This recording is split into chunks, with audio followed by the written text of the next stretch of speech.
Hello Pisces, thank you for joining me for your Sun or Ascendant forecast for week commencing the 13th of August. And what a week it is. Of course, there's a partial solar eclipse late last week, which is still going to be reverberating through the heavens, and so above, so below, and still impacting on your situation when it comes to work, health, fitness, diet, and your life organisation and structure. But the key is that tiny Pluto, the planet of truth, transformation and power of the underworld, the unexpected, that was linking into that partial solar eclipse and continues to link into the Sun in Leo on Monday and Tuesday. This suggests that your idealism or your hopes and wishes may need to be flexed a little bit in terms of the practical realities of your situation. And if you are resistant to this, it could cause some pressures. Now, Mars also reverses back into Capricorn on Monday, but it does still continue to have a right angle with Uranus. So I think your nervous system can still feel churned up. Things can still be coming up into your mind that you're not expecting. Also, people can confront you with aspects of your nature or the way you do things, which surprises you. And of course, Mercury continues to track backwards in Leo, but by the end of this week, that comes to a close. So out of all this, I do feel by the week's end, as Mars begins a 3-week journey without being encumbered so much by Uranus, as it is going backwards, it's still reversing backwards into Capricorn. I just feel it's going to help you to think in a bit more of a sanguine way about your future and hopes and expectations. Mercury helps you to be a bit more precise and understand that people may scrutinise some of the things you do and say, and that comes with the territory. That's what Mercury in the 6th house is about, especially when it's retrograde. And once you move into that form of acceptance, I think you're going to start to really see that there are opportunities for you to rejig and refresh, particularly with the lovely link between Uranus and Saturn, which continues, suggesting that if you can link innovation with teamwork and cooperation with others, it can be a great area for you to thrive. So there's a lot to go for, but I do feel there are going to be moments this week when things feel a bit snagged, and you could focus on the detail of things, try to continue to see the big picture, but at the same time you can't just focus on your hopes to the exclusion of practical realities. And I think that's the balance of this week, really. It's been a real pleasure being with you. Thank you for joining me. I'd love it if you would like or comment on this video, or if you've yet to do so, please do subscribe to this channel. Thank you. Hello Pisces, thank you for joining me for your monthly forecast for August for the Sun or the Ascendant.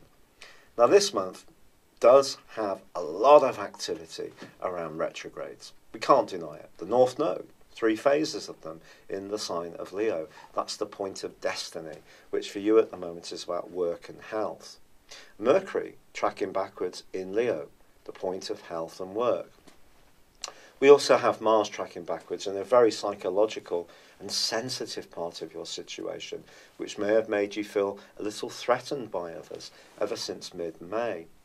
But we also have from the 7th, Uranus joining up with Saturn, the planet of structure, and also Neptune and Pluto in tracking backwards. Now these outer planets go into 5.5-month retrogrades every single year. So this particular month is going to be significant, I feel, for you, simply because Mars is going to reverse out of Aquarius and move into Capricorn again on the 13th, whilst continuing its retrograde. But Mars, for the first 3 weeks of this month, is still squaring up with the Uranus, as it has been since the 2nd week of May. And for you, that's created a lot of anxiety, a lot of tension, a lot of, I've got to be careful what I say here because I love Pisces people, but perhaps insecurity, perhaps feeling that others are wanting to do you down, and maybe rushing to judgment because of the impulsiveness of Uranus. And your nervous system may have been shook up by all of this. Now, I'm being completely sincere in this. And of course, because you've got Saturn and Pluto in your 11th house, which is very much to do with your associates, your group activities, your future planning, your friendships, the causes that mean a lot to you, Mars moving back into that area mid-month, even though it's retrograde, could actually be a ray of light. Because although the square on a disassociate basis with Uranus is going to continue for another week, once Mars comes out of retrograde on the 27th, from the 13th of this month through to the middle of September, it is going to be in a really beneficial sector as long as you're able to balance your personal desires with the needs of others. So not be too egotistical, but at the same time not give away your power. So be true to yourself, but at the same time find ways to cooperate. But Saturn and Pluto have probably been, certainly since just before Christmas last year, in the case of Saturn, been giving you a lot of food for thought about some of the people you hang around with, and even what you want from your long-term future. Pluto's been grinding away at a much deeper level within you since 2008 in the same sector. But just because we have aspirations and we have higher ideals at one point, doesn't mean to say they don't evolve or change. And naturally, Pluto is about change. So it's possible that something you did want earlier in the transition of Pluto through Capricorn is now being replaced by a newer way of thinking, or perhaps the process is not quite as evolved as you would like. So I think some kind of in-between phase is possible, to be honest, this month for you. We're trying to make sense of things, because people may have been firing some critiques at you on a very unprovoked and unexpected basis ever since the start of May, pretty well. And that's put you on the back foot, particularly if you are, as many Piscean people are, deeply sensitive. And you, of course, can be very compassionate and very supportive to others. But you do have a tendency to stick at causes that sometimes have really gone by their sell-by date. And I think this month is really asking you to rethink all of this, but it may still require, or it may still be the case, there's still going to be a little bit of pain before you're going to move into the gain. And even the gain may require you to still keep evolving.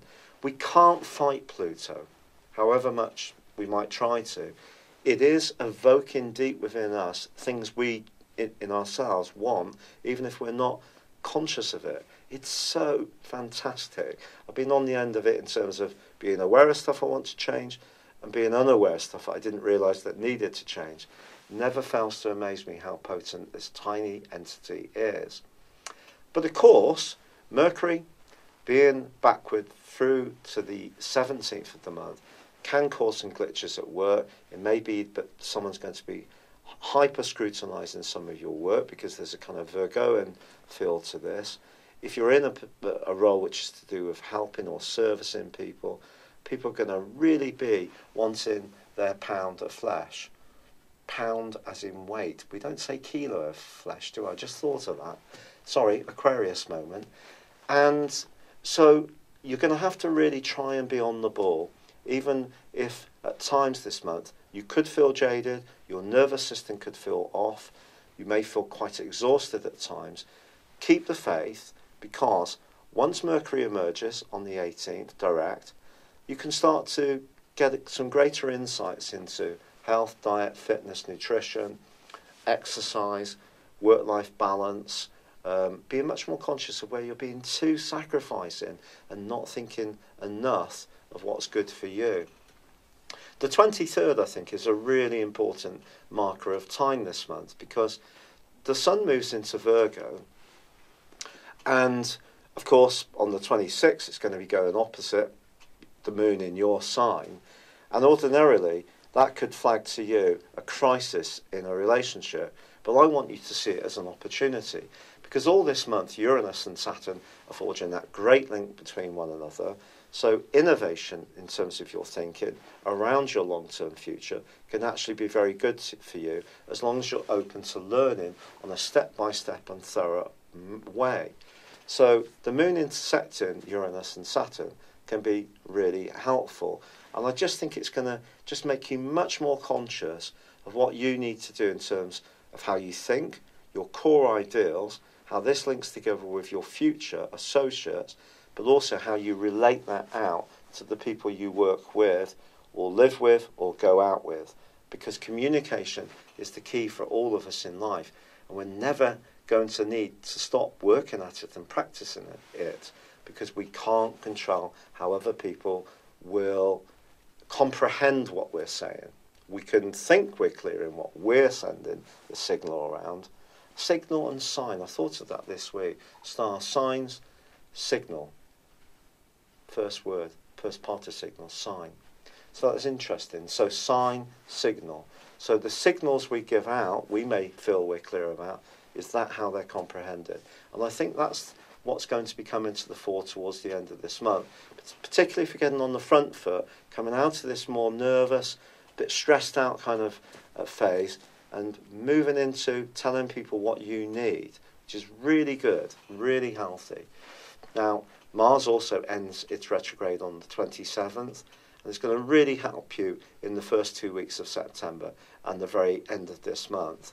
To be go-getting, find those levels of cooperation, balance your needs with those of people that you are involved with, finding points of give and take, collaboration. I love that concept.